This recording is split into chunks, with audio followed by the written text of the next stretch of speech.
nakapila ng daming estudyante. Prayer natin na hindi kapusin yung lalagyan ng logaw na may manok, may itlog, yan, may tinapay pa. Praise God.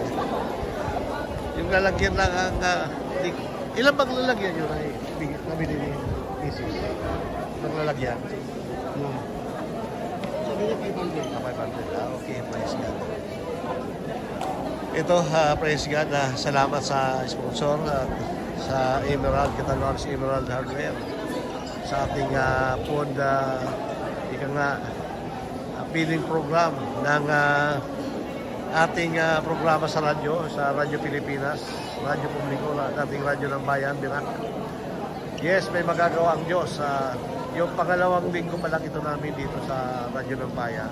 At praise God, nag-sponsor po ng ating feeding program na programang Yes, may magagawang Diyos, ang Emerald Hardware po. Tandoan si Emerald Hardware. Praise the Lord. At salamat sa sipag ng aking asawa na siyang nagko-coordinate. Kasama niya ngayon si Ma'am Joris ng Radyo ng Bayan. Yan. Yan po. Kasama niya po si Ma'am. Kasama niya po ang radio announcer ng Radyo ng Bayan. Yan po. Radyo Pilipinas. Si Ma'am Joris. Hello, Joris. Praise God. Ang mga staff ng Birak.com nandito ngayon.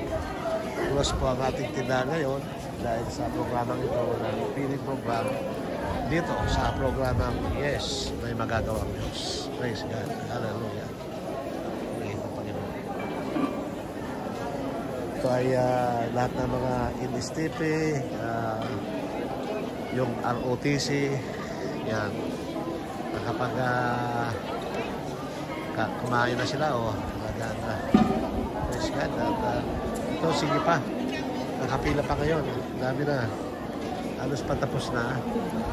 At purihin ng Diyos, hindi naman yata tayo kakapusin ng ating pagkain inihanda. Salamat sa Diyos. Praise God. Akala ko yan po. Yan ang gymnasium ng Catanduanes State University.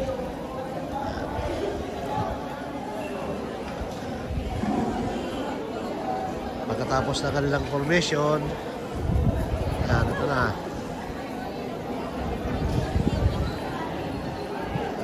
Ito na yung feeding program natin. Every Saturday daw gagawin ito. Praise God. Salamat sa sponsor. Salamat sa ating sponsor. Praise God.